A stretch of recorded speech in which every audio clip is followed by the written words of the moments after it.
Assalamualaikum warahmatullahi wabarakatuh. Alhamdulillah, wassalatu wassalamu ala rasulillah Sayyidina Muhammad ibn Abdullah wa ala alihi wa sahbihi wa man wala wa la hawla wa la quwata illa billah, amma ba'd. Hadratul Mukarramin, Ma'asyiral Asatidzah Al-Kurama, para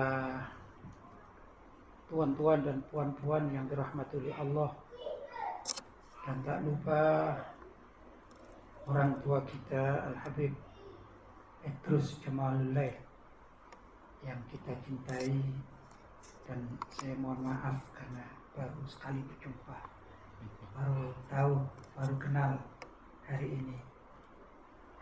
Yang mana dalam perjumpaan itu mungkin dirasa saya kurang sedikit ada tata krama, adab sopan santun. Saya mohon maaf yang sebesar-besarnya.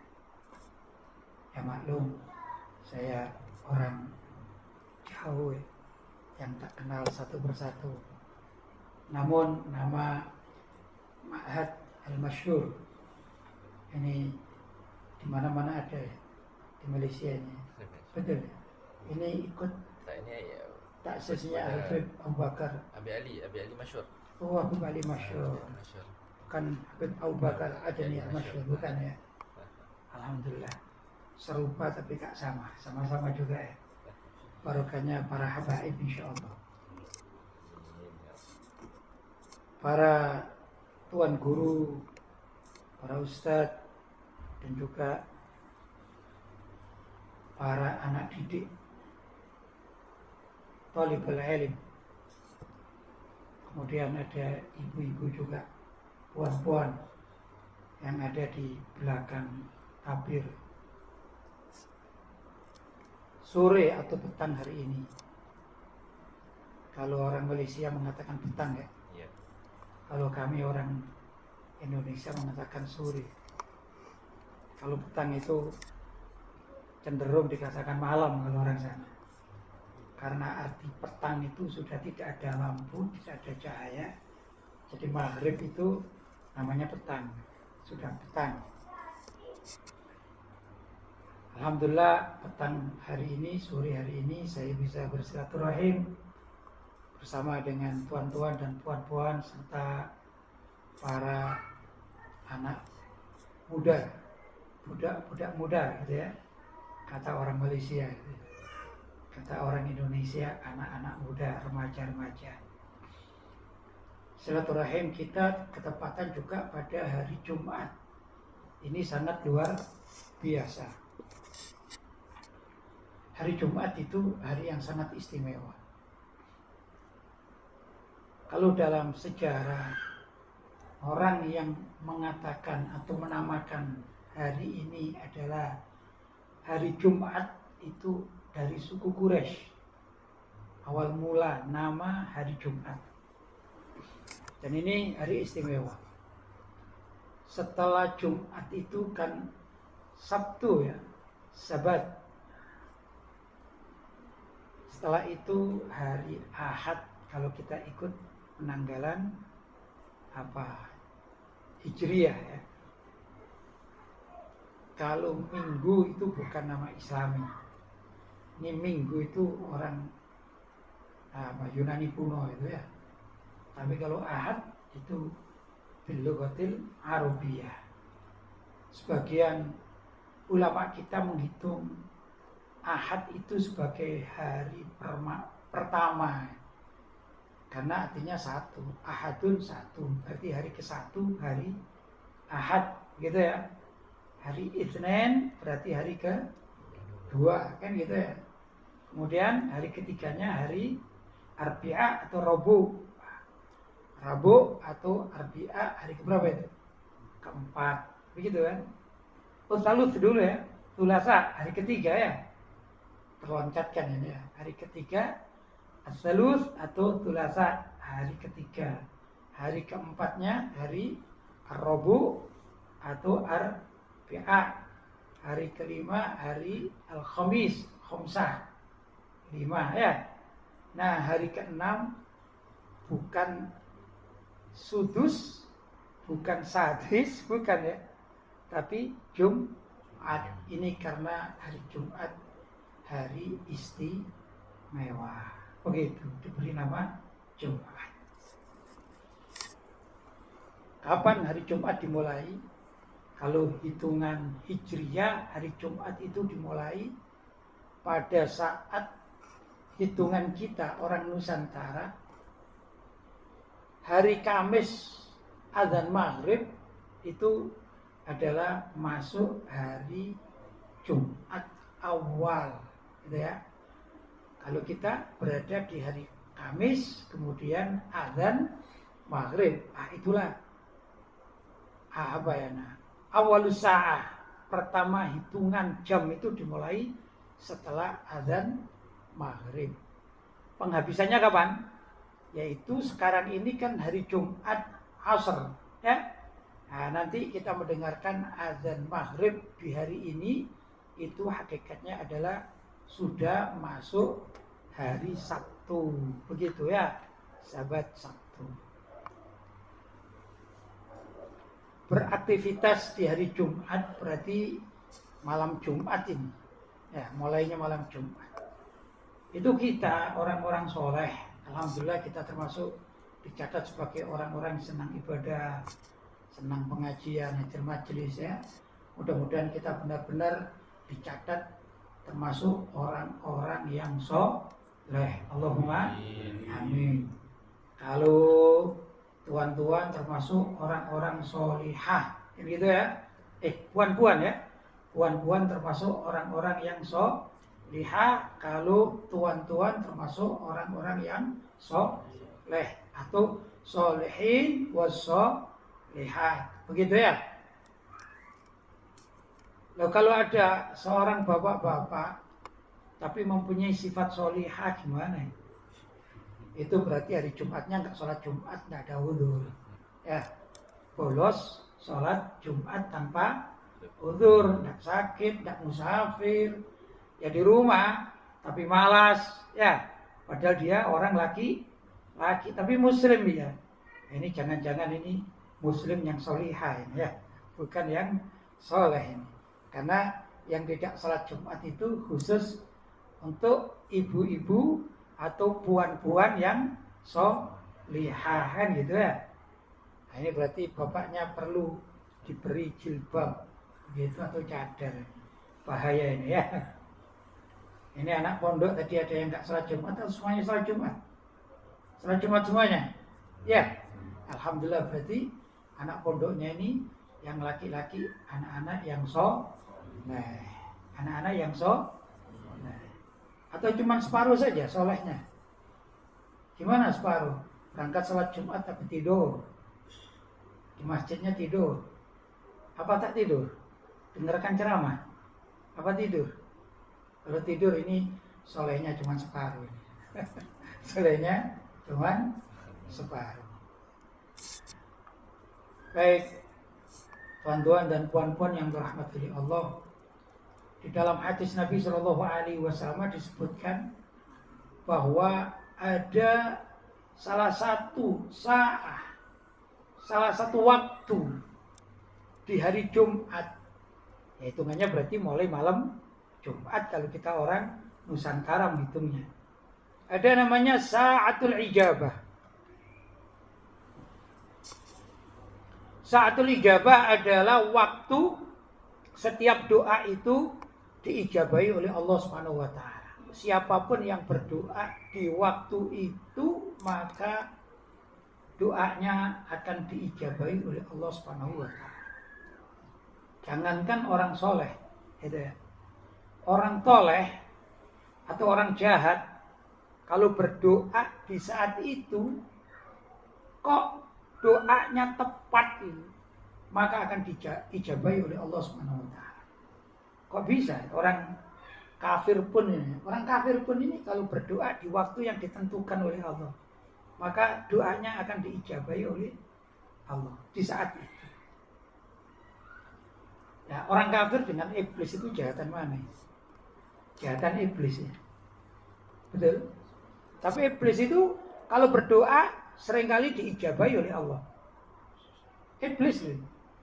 Iblis sudah dinas masuk neraka selama-lamanya. Itu tatkala mohon kepada Allah, berdoa kepada Allah. Karena doanya ini sungguh-sungguh. Iblis berdoa ini sungguh-sungguh. Kalau kita kadang-kadang berdoa dengan tidur, dengan canda, ya, dan tidak konsentrasi, gitu ya. Ini kita ya. Kalau iblis kalau berdoa itu sungguh-sungguh. Begini, di antara doa iblis yang sungguh-sungguh, beberapa nabi itu digoda. Ini tidak terpengaruh nabinya digoda, tidak terpengaruh.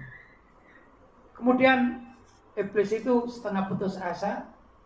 Kemudian iblis itu minta kepada Allah, ya Allah, baiklah kalau engkau tidak menjadikan aku bisa menggoda seperti Nabi Adam, Nabi Idris, Nabi, ya para nabi itu ya. Kalau mereka itu tidak bisa aku goda, maka aku mohon kepadamu agar aku ini umurku diperpanjang.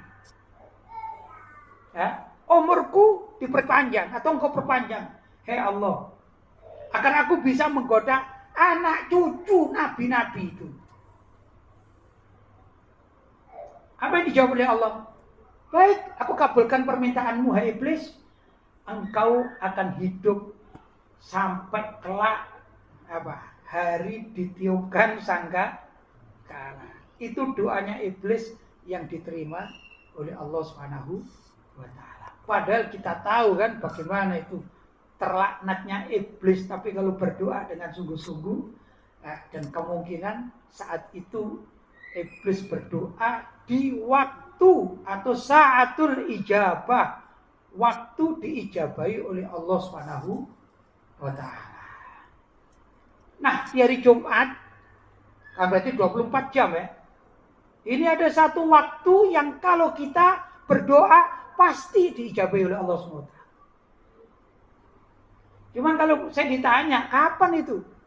Nah ini problemnya ini. Kapan itu waktunya? Apa pagi? Apa siang? Apa petang? Atau malam? Itu sama halnya dengan tatkala Allah menjanjikan pada umat Islam ada satu malam, itu ya. Yang satu malam itu lebih afdol, lebih mulia daripada 1000 bulan. Namanya apa?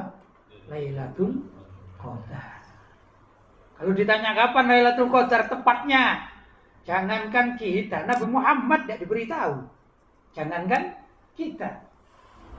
Ya, bahwa Nabi Muhammad hanya diberi isyarat Lailatul Qadar itu ada pada 10 hari terakhir di bulan suci Ramadan, dan sangat ditekankan pada waktu atau malam-malam ganjil. Orang sini bilang ganjil juga. Ya, malam ganjil. Berarti malam berapa? Malam 21, malam 23, malam 25, malam 27, dan malam 29. Tidak diberitahukan. Kapan itu? Kenapa tidak diberitahukan? Ya agar kita pada saat akhir bulan Ramadan 10 hari itu lebih giat lagi mendekatkan diri pada Allah agar mendapatkan malam Lailatul Qadar. Demikian juga dengan saatul ijabah. Apa saatul ijabah? Di hari Jumat ada satu waktu yang kalau kita berdoa pasti diijabahi oleh Allah. Itu janji dari Nabi Muhammad sallallahu alaihi wasallam. Kapan waktunya? Ya kita berarti mulai maghrib di hari Kamis, adzan maghrib ini ya, terus malam hari kalau bisa tak tidur ya. Ya, saharul lail. Apa saharul lail? Malam hari, kata orang Indonesia itu begadang. Orang sini apa bilangnya? Tak ngerti begadang ya, tak tidur malam. Apa namanya? Qiyamul lail, itu bahasa Arab qiyamul lail. Kalau orang Malaysia bilang apa ya? Berjaga. Berjaga. Oh ya, berjaga. Berjaga sampai pagi, tak tidur sampai nanti ini maghrib di waktu apa? Hari Jumat. Itu sehari semalam. Ndaklah kalau bisa kita berdoa tidak selesai-selesai. Pasti dapat. Cuman masalahnya begini, kadang-kadang Allah menurunkan saatul ijabah itu, misalnya ini sholat subuhnya di sini jam berapa? Jam 6 ya azan subuh. Ternyata dibukanya pintu langit itu jam 4 malam misalnya. Kitanya sedang tertidur, ya. Sedang apa? Mendengkur. Saatul ijabah dibuka, kita sedang apa? Tertidur. Itu kadang-kadang begitu. Tapi ada juga di antara kita ini orang yang saharul lail, qiyamul lail.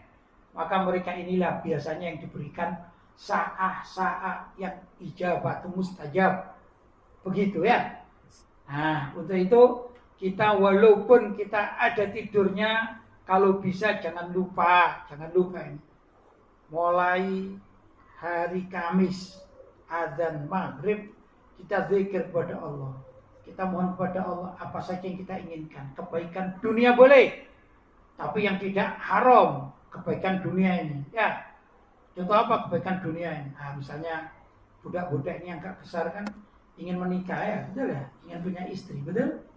Tidak apa-apa mohon kepada Allah. Misalnya, ya Allah, doa namanya doa yang baik. Bukan urusan akhirat ini, urusan dunia tapi baik-baik, tidak apa-apa. Misalnya, ya Allah, berilah saya, misalnya nih, istri yang cantik jelita, yang warna kulitnya putih, misalnya, juga dari anaknya orang kaya, berarti minta mertua yang kaya gitu ya.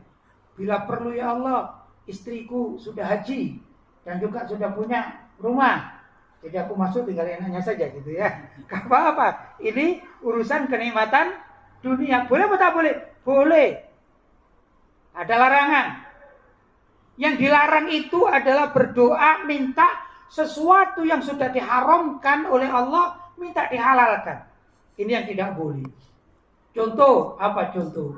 Mencuri itu kan haram ya. Dan minta kepada Allah, ya Allah, berikanlah hukum mencuri khusus untuk itu halal. Tak boleh.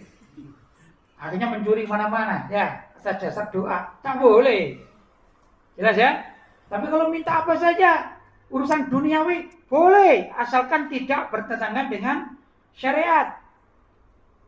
Nah, ini misalnya ada ustadz-ustadz muda ini ya. Ustadz-ustadz atau tuan guru muda ini ya. Mobilnya masih mobil kancil misalnya. Ya. Mohon kepada Allah. Ya Allah, mudah-mudahan 4 hari lagi Pajero ya Allah. Gitu misalnya. Boleh tak boleh? Boleh. Apalagi ada takyid.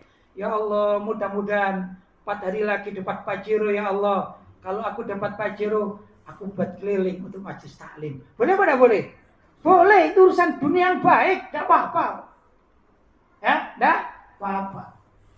Apalagi urusan akhirat. Doa urusan akhirat. Ya Allah, masukkanlah aku di surgamu. Ya Allah, ampunilah diriku. Ya Allah, satukanlah diriku bersama junjunganmu Nabi Muhammad sallallahu alaihi wasallam di surga nanti. Ya Allah, pertemukanlah aku dengan orang tua kami yang sudah meninggal, ya, sudah wafat. Baik orang tua, ayah, ibu yang sudah wafat, kakek, nenek, atuk semuanya ya. Makcik yang sudah meninggal dunia, pertemukanlah dengan mereka ya Allah. Boleh atau tak boleh? Boleh. Bahkan itu sangat baik. Ya Allah, kalau aku meninggal dunia nanti ya Allah, jadikanlah aku termasuk orang yang bisa minum di telaga Kautsar, telaga Nabi Muhammad sallallahu alaihi wasallam. Boleh atau tak boleh? Sangat boleh dan itu dianjurkan. Ya, jadi minta kebaikan dunia dan kebaikan akhirat itu dianjurkan dalam berdoa. Kok bisa? Iya, wong ada ayatnya kok. Ya. Rabbana, wahai Tuhan kami, atina, berikanlah kami ini fit dunya, di dunia, hasanah, segala macam kebaikan. Saya tanya, baik mana? Punya Pajero atau mobil kancil? Baik mana, Pak Ustadz? Oh, Pajero tentu kan. Pak Ustadz senang Pajero soalnya ya. Berarti baik tak? Pasti baik kan gitu. Atina fid dunya hasanah wa fil akhirati hasanah. Dan di akhirat adalah kebaikan. Apa kebaikan di akhirat? Antara lain masuk surga, berjumpa dengan orang tua kita ya, atau atuk kita, kan begitu ya. Ini kebaikan. Apalagi kalau bisa berjumpa dengan Nabi Muhammad Sallallahu Alaihi Wasallam. Ini sungguh sangat baik. Tapi ya ikhwan, ada satu kebaikan di surga itu yang tidak ada bandingannya lagi. Satu kebaikan ini yang tidak ada bandingannya lagi. Kalaupun seluruh kebaikan di dunia dan akhirat, gitu ya, dikumpulkan jadi satu wadah, dibandingkan dengan satu kebaikan yang akan saya sebutkan ini, maka satu kebaikan ini jauh lebih afdal, lebih mulia, lebih luar biasa, lebih hebat daripada seluruh kebaikan yang ada di dunia dan akhirat.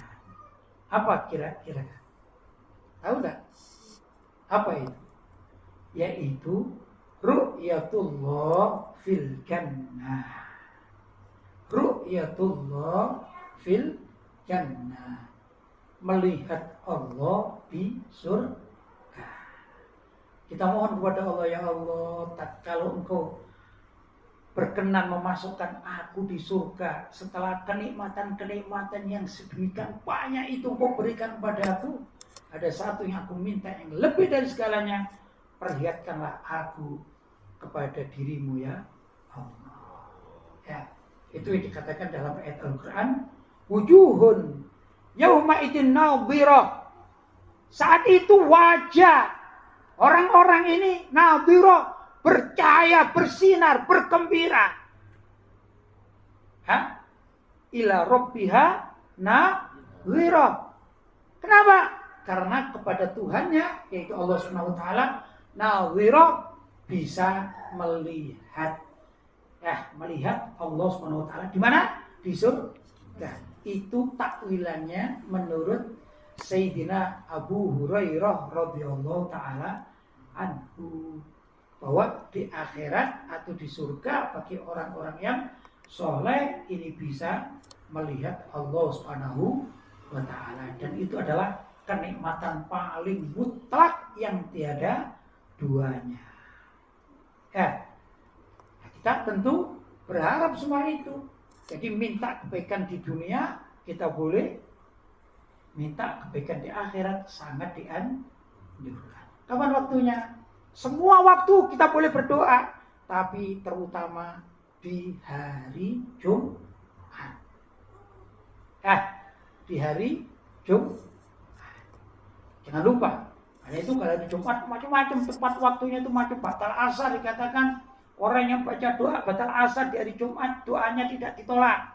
Orang yang saat bainal khutbatain, di antara dua khutbah apa ini? Khutbah Jumat.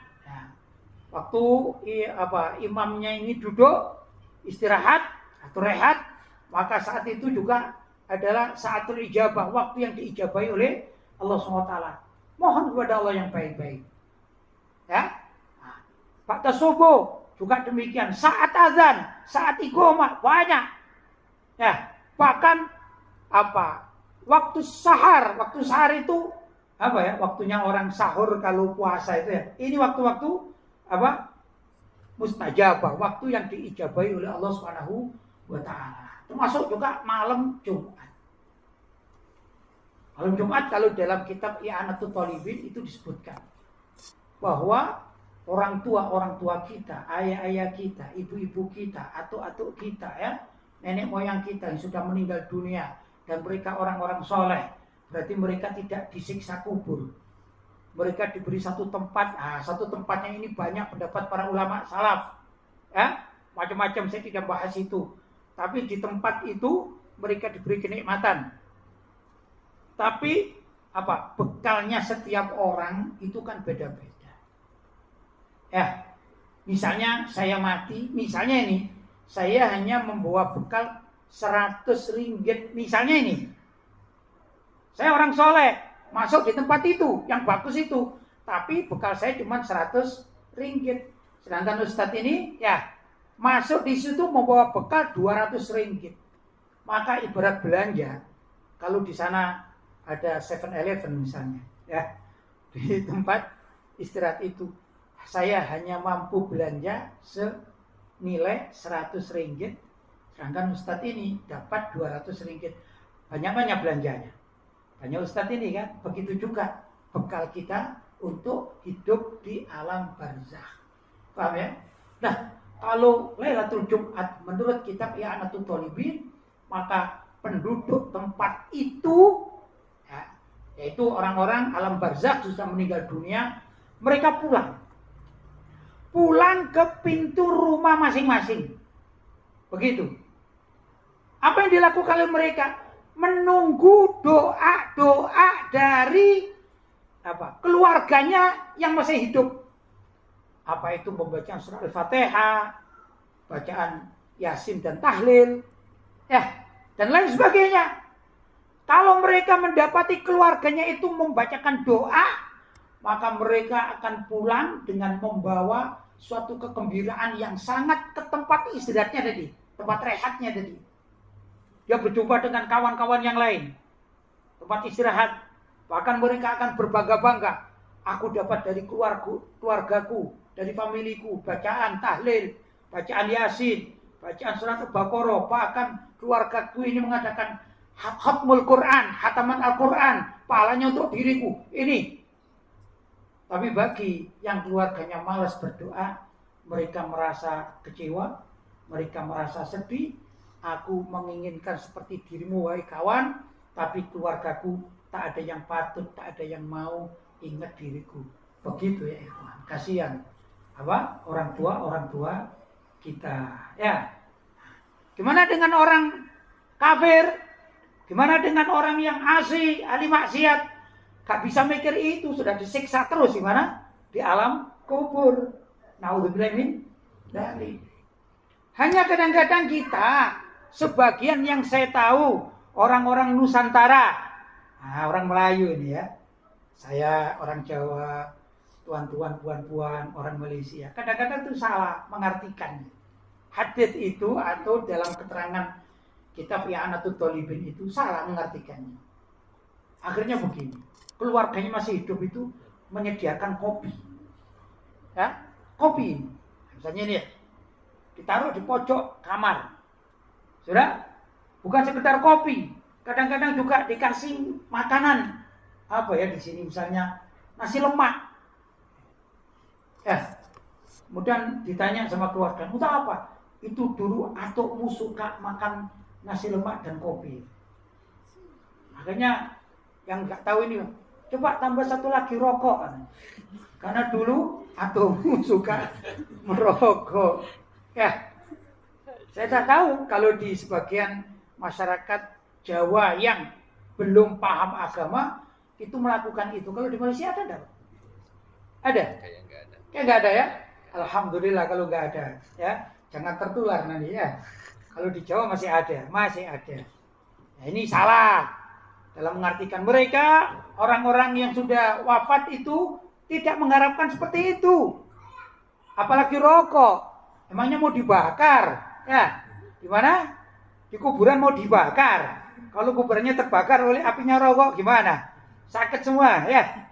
Nah, maka gak usah meletakkan sesuatu semacam sesajen atau apa, bukan. Itu bukan ajaran Islam. Ajaran Islam hendaklah keluarganya membacakan doa-doa untuk atuk-atuknya, makcik-makciknya, pakcik-pakciknya, ya, yang sudah meninggal dunia, atau juga guru-gurunya, syekh-syekhnya, ustadz-ustadznya, itu mereka menginginkan dibacakan surat Al-Fatihah, doa-doa. Kapan waktunya?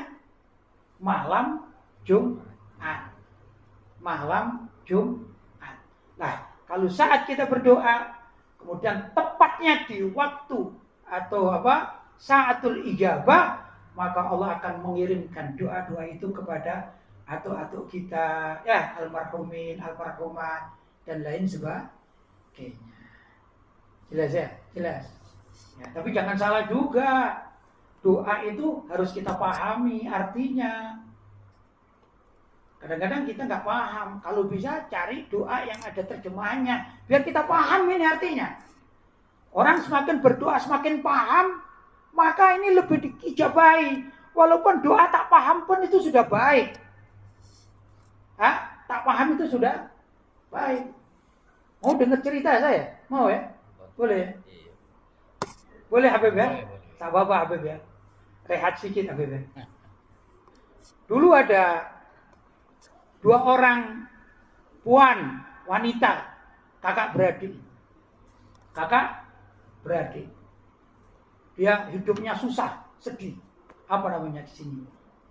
Hidupnya pelik, ya. Miskin. Akhirnya dia ini datang kepada seorang tuan guru. Dia minta doa kepada tuan guru. Tuan guru, ini nama saya Hasanah. Adik saya namanya Romlah. Ini kami berdua ingin minta doa kepada tuan guru karena kami ini kehidupan kami sedang dalam keadaan miskin, pelik ya, miskin, susah. Sudah. Karena orang awam antara Hasanah dengan Romlah tak pernah ikut majelis taklim, tak pernah ngaji agama, tapi ala kulli hal masih senang kepada ulama-ulama, masih lumayan. Kadang-kadang orang awam tak pernah ngaji, tak pernah ada di majelis taklim, ya hidupnya di pasar. Kalau ada disko-disko dan lagu-lagu nyanyi ngundang penyanyi-penyanyi barat semakin datang. Kalau datang ada ulama tidak mau datang, kan ada begitu ya, sudah lepas. Padahal satu identitasnya itu Islam. Tapi tak kenal Islam. Nah ini alhamdulillah masih kenal Islam. Siapa namanya? Hasanah sama Romlah. Akhirnya sang tuan guru itu berdoa. Bismillahirrahmanirrahim. Rabbana atina fid dunya hasanah wa fil akhirati hasanah wa qina adzabannar. Itu kan artinya begini kan? Allahumma ya Allah, atina, berilah kami fid dunya, di dunia ini hasanah, kebaikan. Wa fil akhirati, dan di akhirat hasanah, juga kebaikan. Wa qina adzabannar, jagalah kami dari sengatan api neraka. Ya? Sudah, itu kan artinya. Tapi yang minta doa sama-sama tak tahu, akhirnya Romlahnya protes. Tuan guru, kenapa yang disebut cuma Hasanah, kakakku saja, kok namaku nggak disebut? Gitu. Kenapa namaku tadi disebut? Oh, minta disebut. Baiklah kalau gitu. Diulang.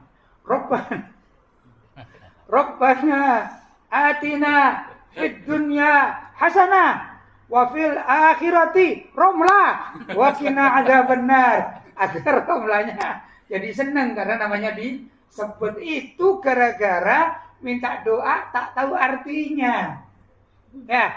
Jangan begitulah, apalagi para anak didik pesantren harus tahu. Betul ya? Harus tahu. Ini kan susah kalau gitu. Ulama-ulamanya ini susah kalau suruh doa, yang didoakan minta namanya disebut. Iya kalau cuma 2 orang. Ya. Kalau yang minta 10 orang, gimana itu namanya ya? Minta disebut semua. Kan sulit juga nanti. Ini termasuk salah satu kebaikan yang saya saksikan. Alhamdulillah saya sebagai orang Indon datang ke Malaysia, saya bergaul dengan warga Malaysia ini. Saya insya Allah sudah 7 tahun keluar masuk Malaysia ini. Ya Alhamdulillah ya. Jadi tak asing dengan warga Malaysia. Itu kalau ada selamatan atau makan bersama, saya dijemput untuk makan di rumah orang-orang. Bahkan juga kadang-kadang di rumah datuk-datuk gitu ya. Nah, itu kalau sudah kita di atas meja makan, kan ada satu yang diminta untuk berdoa ya. Nah, sebenarnya doa makan yang paling masyhur adalah apa? Allahumma barik lana fima rozaqtana wa qina azabannar. Kan itu kan ya. Allahumma ya Allah barik lana, berkailah kami fima razaqtana, apa yang kau rezekikan pada kami, terus wa qina azabannar, dan selamatkanlah kami dari siksa api neraka. Rabbana Allahumma barik lana fima razaqtana wa qina adzabannar. Itu subhanallah, itu perlu dilestarikan. Kalau di Indonesia itu tidak begitu. Di Indonesia itu jarang kita ini doa bersama. Setiap orang doa sendiri-sendiri, baca basmalah. Misalnya bersama-sama gini makan, ya prasmanan lah gitu. Ya sendiri-sendiri, doa sendiri-sendiri. Kalau di sini kan tak begitu ya. Ada satu ustadz yang memimpin gitu. Itu bagus, ya bagus. Sampai saya tahu bahwa budak-budak kecil pun sudah hafal Allahumma barik lana fima razaqtana wa qina adzabannar. Suatu saat ya ikhwan, ada orang Malaysia ini datang ke Indonesia ziarah. Seperti saya sekarang kan ziarah ke Malaysia. Begitu ya.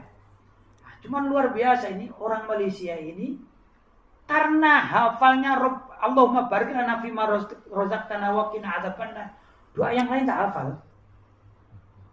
Doa yang lain tak hafal. Hafalnya cuman Allahumma barik lana fima razaqtana wa qina adzabannar. Suatu saat ini orang Malaysia ini datang ke rumah seseorang. Ternyata di situ ada orang baik, bukan orang baik, tokoh, ya berpakaian semacam ulama, semacam tuan guru, tapi juga bomoh. Jadi rangkap jabatan. Ya jadi ustadz tapi jadi bomoh gitu ya. Bomoh itu apa? Setengah dukun gitu ya. Jadi di rumahnya ini macam-macam. Dia juga menangani orang sakit-sakit, tapi juga menangani orang yang diganggu jin gitu ya. Kan gitu kan? Subhanallah. Akhirnya waktu masuk di rumah itu, ini malam hari ini, ada yang bomohnya itu, ya, tuannya itu, tuan gurunya itu ada. Kemudian ada beberapa orang Indonesia yang berobat dan satu tamu dari Malaysia. Satu tamu dari Malaysia. Akhirnya di sebelah sana itu agak ruangan agak gelap. Itu ada hantu. Sebut saja pocong gitu. Tahu pocong kan orang sini? Pocong, loncat-loncat. Wah. Semuanya heboh. Woi, pocong. Kata bomonya bilang, "Kau usah khawatir, kita berdoa." Kamu. Nah, ini yang besar suruh doa. Baca Al-Fatihah. Bismillahirrahmanirrahim. Bismillahirrahmanirrahim. Tetap aja pocongnya ini loncat-loncat. Kamu, orang Indonesia satunya nih, doa. Langsung baca ayat kursi. Allahu la ilaha illa huwal hayyul qayyum. Tetap saja. Bahkan pocongnya itu tertawa. Hahaha, aku juga mengaji. Aku ini ahli majlis taklim. Kok kamu bacain apa? Surat ayat kursi itu aku lebih hafal daripada dirimu. Yang ketiga juga begitu. Akhirnya baca akhir surat Baqarah. Tetap saja ini pocongnya ini tetap loncat-loncat, menampakkan diri. Habisan akal ini. Bahkan bomonya ini berdoa ini. Ya Allah, bla bla bla bla bla. Tetap tak kalah ini. Ternyata rupanya ini pocongnya juga bomo juga ini ya. Kelasnya kelas bomo ini ya. Kelas dukun, kelas pendeta ya. Kelas tingkatnya tingkat tinggi. Akhirnya tinggal satu yang Malaysia ini. Ayo, Tuhan Malaysia, mungkin ada doa yang kamu hafalkan dari negerimu yang bisa mengusir pocong ini. Ya, orang Malaysia cuma satu hafalnya, yaitu doa makan. Ya, langsung berdoa. Bismillahirrahmanirrahim. Allahumma barik lana fima razaqtana wa qina adzabannar. Itu lari itu pocong. Katanya, selama ini aku hidup tidak pernah mau dimakan orang. Ini orang Malaysia hebat ini. Aku mau dimakan daripada aku tewas mati, mending lari ya. Karena takut dengan doanya orang Malaysia. Karena itu doanya Allahumma barik lana fima razaqtana wa qina adzabannar sebaiknya dilestarikan di Malaysia. Mungkin suatu saat tuan-tuan puan-puan saya undang, saya jemput ke Indonesia khusus doa mengusir pocong ya. Ya itu sedikit namanya tentang doa, apa-apa kan ya, bercanda sedikit apa-apa Ustaz ya. Nah, tapi tujuannya di sini bukan itu, tujuannya bahwa kita ini harus yakin pada doa yang kita baca dan jangan sampai salah. Tapi walaupun salah, kadang-kadang juga bisa hebat juga ya walaupun salah. Tapi kalau ini ada pocong yang pandai dia mengatakan alam itu kan doa makan, aku tak takut, kan repot juga kita ya. Jadi kalau doa yang terbaik adalah yang tahu artinya. Bukan berarti orang yang tidak tahu arti berdoa kemudian amin amin tidak diterima oleh Allah, tidak. Tapi sesuatu itu ada yang biasa, fadl, tapi ada yang afdal.